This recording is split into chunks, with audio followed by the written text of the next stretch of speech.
I was being asked out on a date. By a boy? As opposed to who?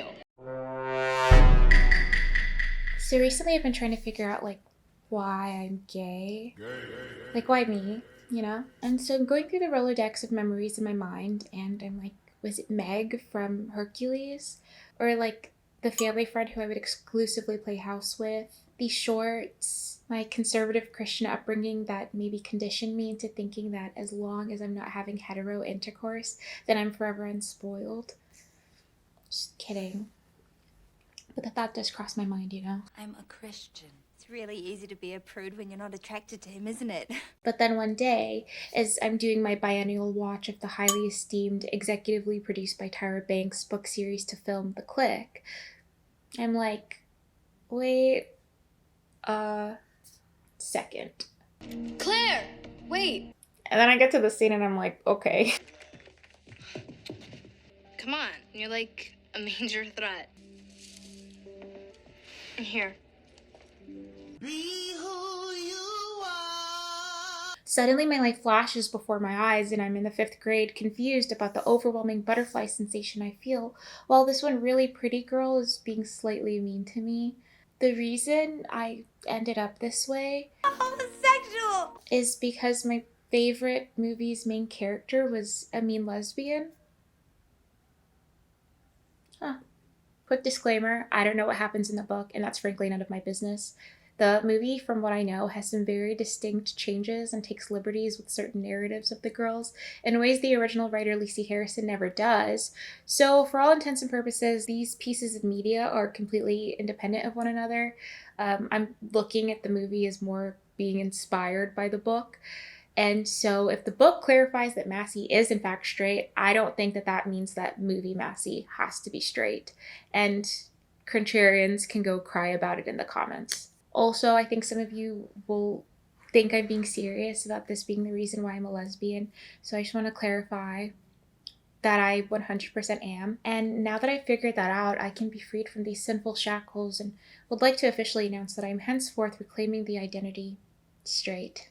Part 1. Massie's a lesbian. The Clique is an early 2000s coming-of-age film that chronicles the tale of Claire Lyons, a girl from an upper, emphasis on the upper, this girl acts like she grew up in a shack, middle-class upbringing, whose family, which consists of her mother, father, and little brother, Todd, moves from Orlando, Florida to Westchester, New York, to move into the guest house of Claire's dad's best friend from business school, William Block. The Block family estate amasses 4.6 acres and includes parents William and Kendra and their only daughter, Massie, who, unbeknownst to them, is a bully and a lesbian. Homosexual! Massie doesn't know she's gay either, though, and why would she?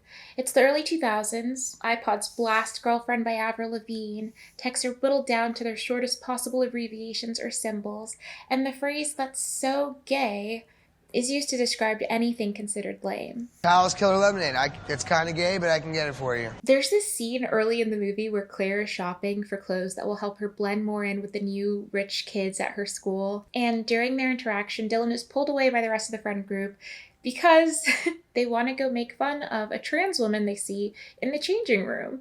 We just walked in on some dude trying on really close. No. Yeah, come on. Yeah. Gay marriage wasn't even legalized yet, guys. All that to say, it wasn't safe being queer during these times. Massie is also local suburban royalty, as her pristine traditional family is very successful and the spitting image of the American dream. They have a large house and are known to throw extravagant parties, own a private trail for horse riding, and even host her private school's annual auction to raise scholarships for kids who can't go there. This girl's got a lot of eyes on her, and aside from her best friend group, self-titled the Pretty Committee, who follows Massie like a pack of sheep, Do we like her?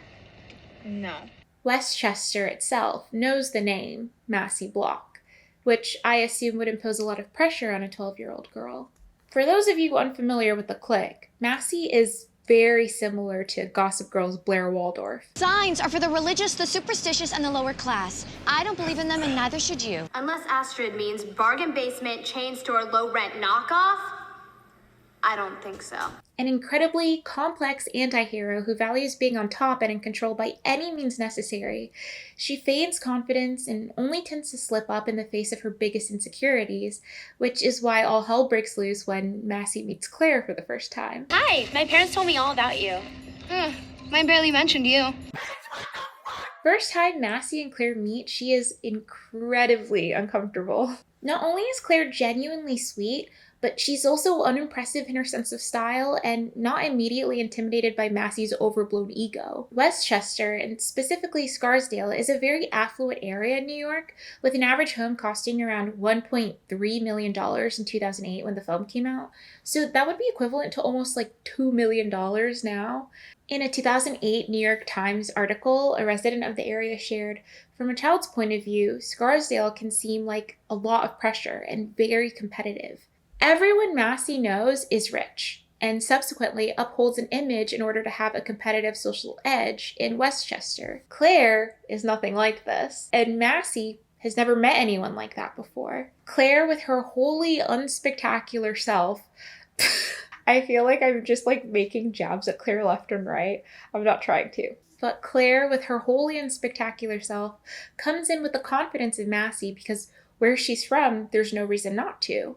She's unaware of the social hierarchy that places her miles below Massie and tells her that she must grovel at her feet and present her with 3 offerings before she gets the opportunity to even look her way, let alone speak to her. She even makes a little joke at the expense of her brother to try and make Massie laugh. Hey, come here! Sorry, he must have forgotten to take his meds. And when Massie doesn't get it, Claire looks her up and down and says, "That was a joke." Meds? That was a joke. Massie would have scared me. I personally couldn't do that. But Massie's response to this is to try and undermine her by sarcastically saying, Honey. to hide the fact that she actually thinks it's funny. Look at the smirk. Look at the smirk she gives her. This isn't one of disdain, but one of poorly hidden admiration. Massie is enamored by Claire in a way that feels different from the platonic feelings she holds for her friends, which makes her confused because these are feelings she's most likely never had for a girl, which makes her mad because it challenges everything she knows and values about herself. Being rich, being hyper-feminine, getting attention from boys, and being disingenuous for social gain. I don't even think that these feelings are necessarily conscious either. She doesn't understand what she's feeling, which is why she lashes out in the ways that she does as the film progresses. Because Massie is experiencing comphet. Comphet, short for compulsory heterosexuality, is a term that was coined by poet and lesbian feminist Adrienne Rich in her 1980s essay, Compulsory Heterosexuality and Lesbian Existence. The essay elaborates on the idea that the mystical, biological heterosexual inclination, preference, or choice, which draws women towards men, is societally imposed and not biological at all. Comphet affects everyone because at the end of the day, it's more of an institution of power for the patriarchy than a state of being. It's why many lesbians have slept with, dated, and married men.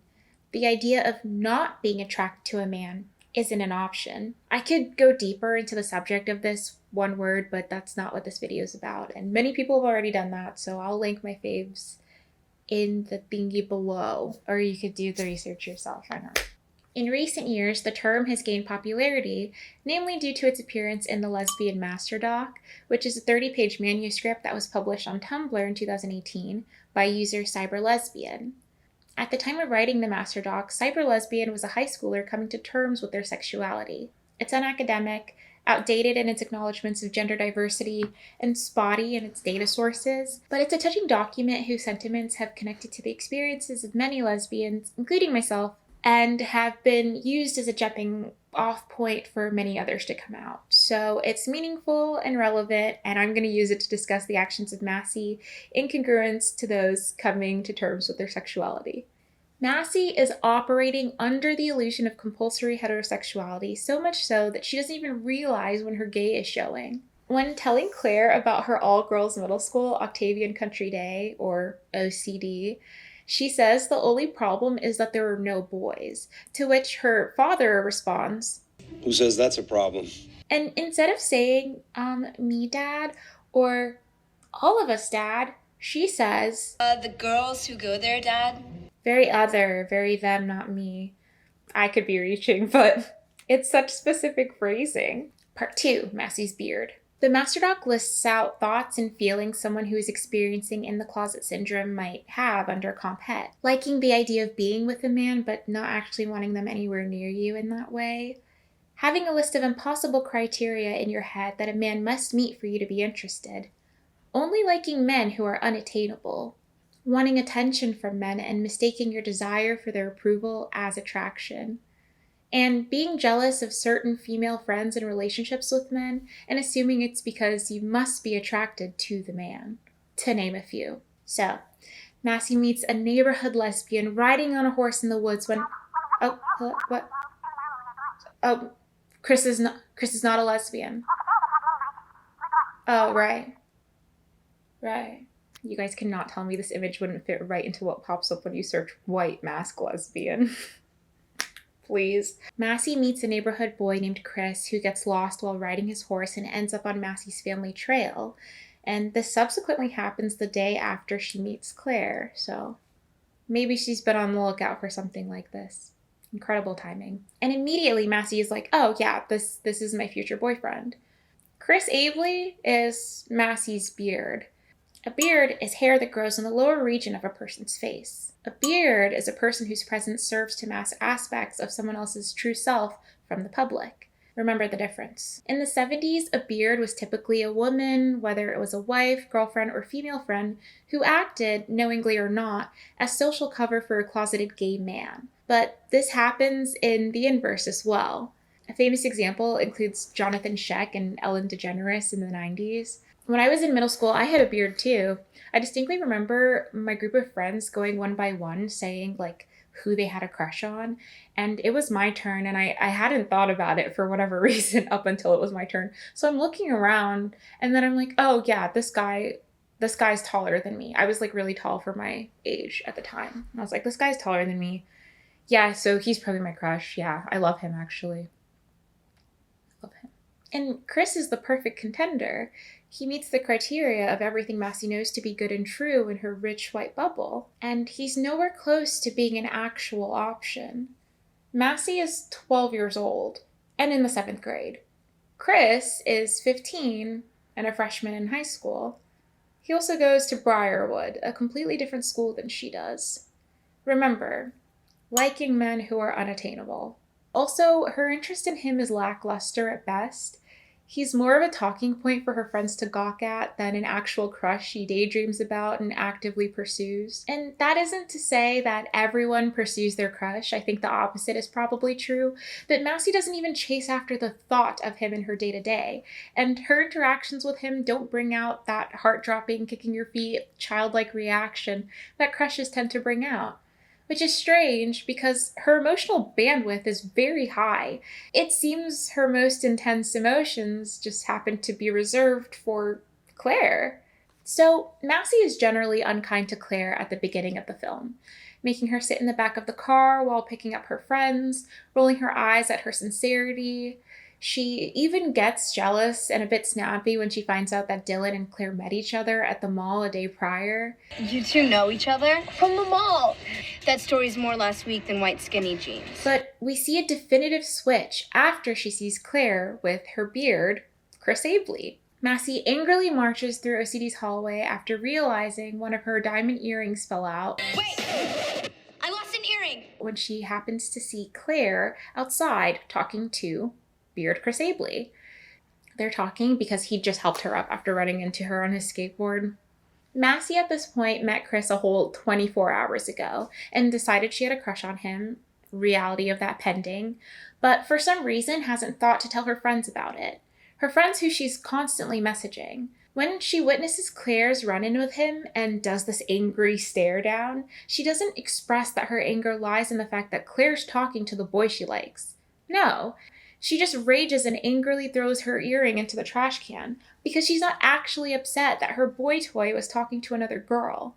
She's mad that the girl she's harboring unrequited feelings for is flirting with someone else, but she can't possibly express that to the rest of the pretty committee, let alone herself. And then we get to the most iconic scene Claire comes inside after her interaction with Beard Chris Abley and asks Massie if she knows where her first classroom is. And Massie says, Yeah, turn around and go out these double doors. Take a cab to JFK and get on the next flight to wherever the hell you came from. Latte, anyone? Latte, anyone? Claire, did I invite you to my BBQ? No. Then why are you all up in my grill? So many people think that Massie's like quips and jabs are like cringy, but I'm still scared. I've been scared of her since I was 9 years old. She's red with jealousy at the object of her affection's betrayal and reaches within herself to grab the only tool she knows how to use when dealing with difficult emotions like this: being mean. Claire, again, unaware of the social hierarchical dynamic that exists within the school, questions why Massie is behaving this way. And after Massie asks, Like what, Claire? Claire gives it to her in such an honestly genuinely nice way. I don't know, a bitch? Part 3. Massie's obsession. After this, her obsession with Claire becomes insatiable. Claire Lyon should consider herself done, and you know what else? Done! She torments her every chance she gets. She persuades her pack of dogs to attack her. For example, Alicia puts red paint on Claire's pants to make it look like she got her period. And Massie and the Pretty Committee publicly call her a loser. This line that me and my friends still quote to this day. Conversation between the taco and burrito. Nacho. She throws an egg at her. Here you go. Catch. She's so mean. She's so scary. And she brings Claire up in every conversation. It is exhausting. Sometimes Claire isn't even doing anything. Nice suit, Claire. We host the OCD auction every year to raise money for scholarships. I know one local charity that could use a donation. Homeworks? That makes us sound like losers who don't have any friends and never go out, like... And the thing is, when Massie does finally tell her friends about Chris, it's for gossip points. Now lean in. I've got major gossip. How many points is it worth? None. It's about me. And she still never mentions anything about the fact that they literally already saw him when he was interacting with Claire. Okay, so I actually messed up. Only Massie saw Claire and Chris talking. The rest of the Pretty Committee was not there. However, that does not take away from anything I'm saying, because Massie still had every opportunity to say, hey, Claire was talking to the boy I like, but she chooses not to. So keep that in mind. My bad. It doesn't even come to mind to tell them that they saw him, because again, he wasn't the reason she was so angry. I imagine that, like, from her POV, she saw Claire flirting with someone, and then Chris was just like this amorphous blob. He literally was barely part of the picture. I also find the scene so funny because when Massie tells the Pretty Committee that she got asked out on a date, Alicia's like, what gender? I was being asked out on a date. By a boy? As opposed to who? Yes, a boy. Alicia sees what I see. The girls even go spy on him at Briarwood, his all-boys school, and this scene is so nostalgic to me because I literally did this exact same thing in middle and high school with the boys me and my friends had crushes on. The funny thing is, it was never about the boy. At least for me. I think there's like a certain level of camaraderie that comes with being with a bunch of girls gawking after a guy or gawking at a guy. It's just kind of like fun. It's such a fun hang idea. Like, girls, are you free? You want to go stalk my crush? Yeah, that sounds awesome. I distinctly remember thinking too, we were all joking whenever we would talk about our crushes and what we wanted them to do to us. And I like had this thought process all the time where I would be like, okay, like, what's the craziest thing I could say? Like, oh yeah, I want him to just pin me to the ground, throw me across the room. Yeah, that sounds awesome.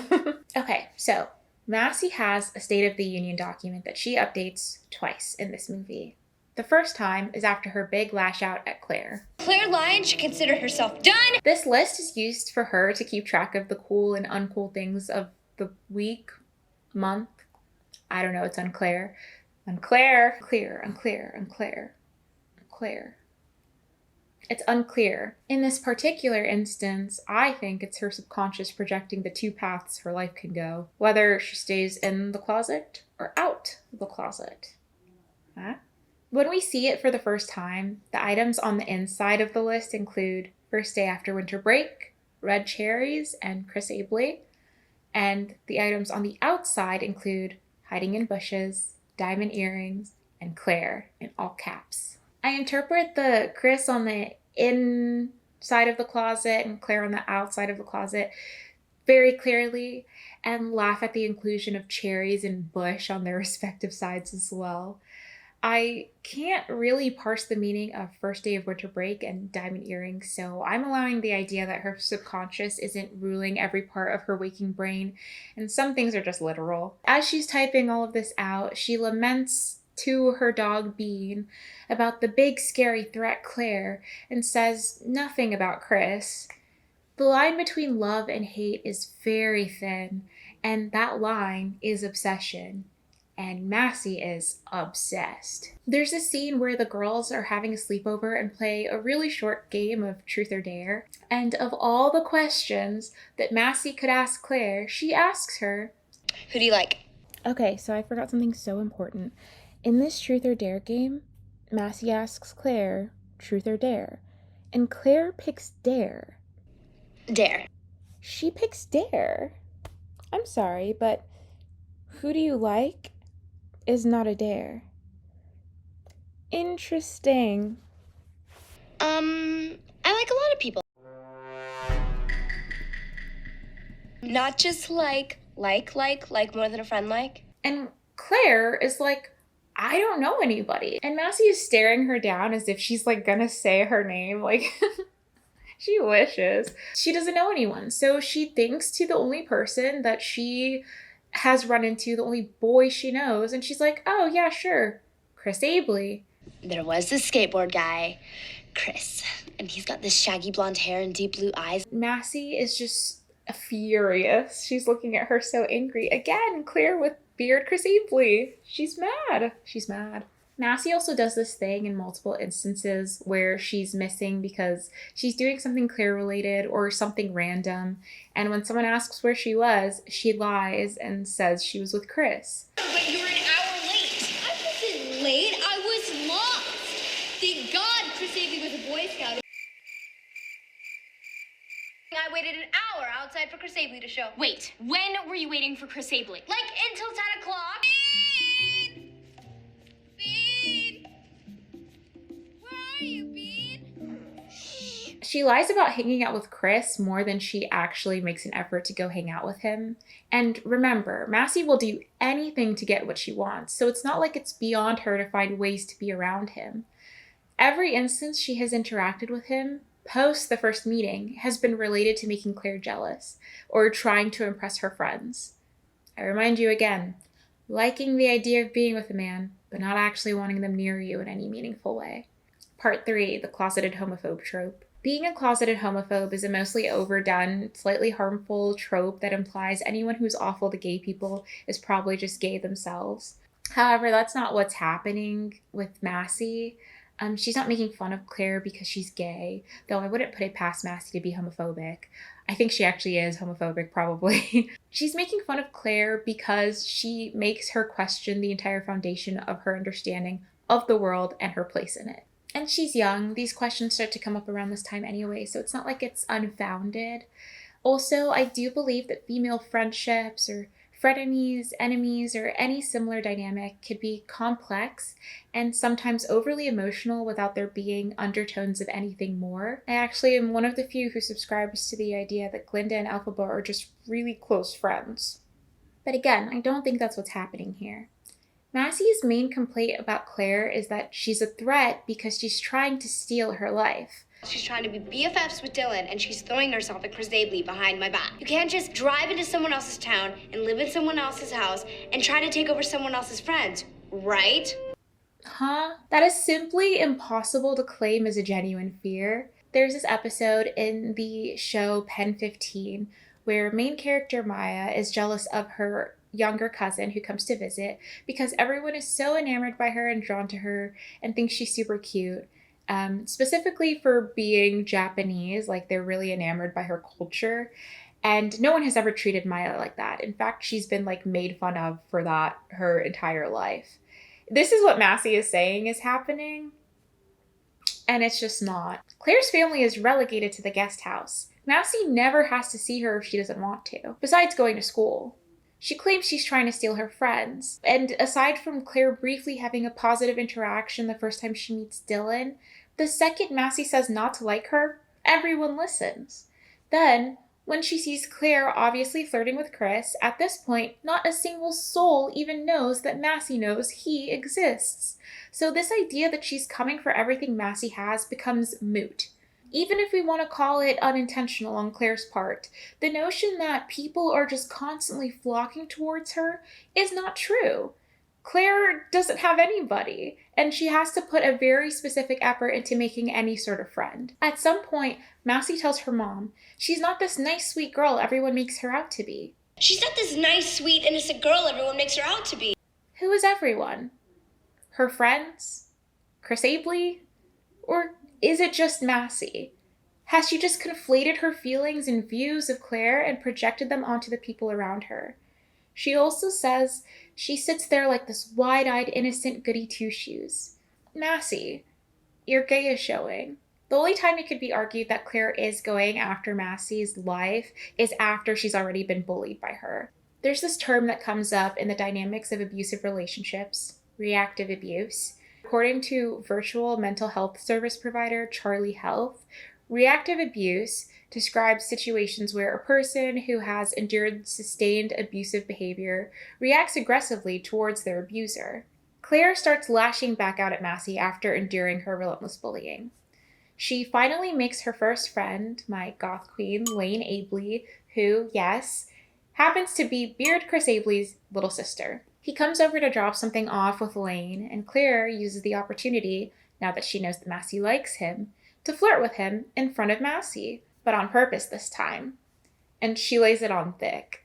Claire also starts sneaking into Massie's room while she's out walking her dog, and IMs Alicia, Dylan, and Kristen, one by one, sabotaging Massie's relationship with them. Yes, she steals her friends and starts cosplaying as Massie, but again, this was a clear response to everything Massie has put her through, and wasn't an actual goal of hers in the beginning. And when Massie finds out and then exposes Claire to her friends, they immediately flock back to Massie. We know what you did, Claire.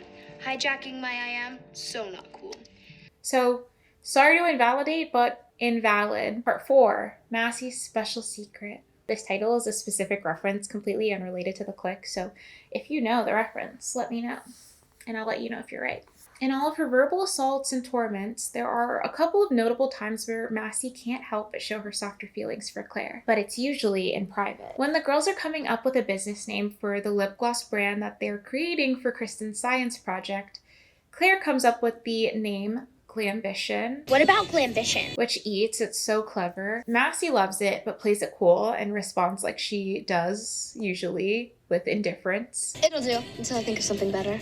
During the Pretty Committee sleepover that I was talking about earlier, Massie's mom actually invited Claire without telling Massie, so she unknowingly crashes, and Massie's upset and does her big one to embarrass Claire to make her friends laugh. And after her mom scolds her and the girls leave, Massie and Claire are alone for a moment, and Massie extends an invite in the softest tone we've heard from her so far. I'm going down to the cabana. That's where we sleep. Come if you want. Or not. When Claire does join the girls, they're in the middle of a would you rather game where the question being posed is, would you rather A, be a friendless loser, or B, a person with tons of friends who secretly hate you? All of the girls say B, except for Claire, and Alicia makes fun of her for it. Guess I'd rather be the friendless loser. Congrats, you got your wish. The night progresses, we have the truth or dare game that I was talking about, and then Alicia does this. Oh my god, Claire, was that you? And Claire rebuttals with, funny, Leash, I thought that was the sound of your boobs rubbing together. Massie thinks it's funny too, by the way. So Claire's like, I'm miserable. Why am I here? These girls do not like me, and starts to leave when everyone starts sleeping. But not before Massie romantically goes after her like they're in a rom-com airport scene and says, Claire, wait. You don't have to go. And again, Massie's a wuss. She keeps waiting for these moments where they're alone to actually be kind to her. Later on, during the debut of the Glambition project, it fails really poorly because the Pretty Committee made the lip gloss with peanut oil. And what's the biggest allergy in the United States? I'm pretty sure that's true. So half the bus has an allergic reaction, and Massie anonymously texts Claire that oatmeal helps with swelling. Claire uses Lane's tin of oatmeal that she's always walking around with to distribute amongst the girls having a reaction to slow down the swelling. The whole school loved her afterwards for it. The greatest act of lesbianism we see between both of them is towards the end of the film. Massie's parents host OCD's annual auction, and this year it's on the day of Beard Chris Abley's birthday. So Massie wants to do something special. Alicia pitches hiding in a giant cake with a cute outfit and jumping out. It is a terrible idea. Mind you, this is the boy that she has interacted with all of 2 times in this entire film. Like, please be so serious. Oh, and something very important that I didn't mention earlier is that Beard Chris Abley has a girlfriend. Nice to meet you. You too. Hey, Bob. Hi. Hi, we'll see you guys later. Bye. Massie, to be fair, doesn't know this, and Claire, being friends with Lane, found this out a while ago. She hears about Massie's plan to jump out of a cake and surprise him, and immediately saves her from 80% of her embarrassment by stopping her. I say 80% because she's already wearing this outfit, and it's too late. And also, look at this outfit. Massie has never worn anything remotely close to this before, but in her desire to seduce this boy, she performs this peak level of femininity akin to how I would imagine a boy describing what he thinks a hot girl would wear. A tiny skirt, heels, and a shirt that says, "I heart," insert name, solely for the male gaze. In this moment, she feels most like a 12-year-old to me. So unaware of who you are that you're changing yourself to fit your perceived value through the perspective of another person, specifically a boy. And after Massie finds out that Chris has a girlfriend, she's like, "Girlfriend? Darn. Well." He has a girlfriend? She does not care. The two have their final moment of solitude in the film. Massie, in a vulnerable state, has just been indirectly rejected by Beard Chris Abley and has been saved by the girl she's been obsessed with for weeks. There's nowhere to hide, especially from confrontation. She's already in it. Massie thanks her and asks why she helped her. She's unfamiliar with such kindness, especially after everything she's put Claire through. Claire responds, "It's because I'm not you." Claire admits she knows it was Massie who sent the oatmeal text, and that text was like a big deal. It granted Claire a level of popularity that she hadn't seen, popularity and attention and acceptance. Like, everyone was like, "Thank you so much, Claire, you're a lifesaver." And they know her name now, right? So she asks Massie why she didn't take the glory for herself. And Massie goes, I wanted to. it's because she likes her and can only express it in secret. And of course, Claire isn't buying her answer. She's like, "You've been making my life miserable since I got here, and now you just want to help me out?" Massie is like, "You don't get it," and confesses to Claire that she thinks she's a huge threat. Come on, you're like a major threat. Claire is, like I've been this whole time, baffled by the sentiment. Me? To who? You? Are you kidding me? Massie just ignores her. She just doesn't respond. Massie leaves to go head back to her friends and is like, "They need me, it's not a party without me." But not before stopping to give Claire a flower and expressing to her, And for the record, I pick A2. What's A2? I'd rather be a friendless loser than have a bunch of friends who secretly hate me.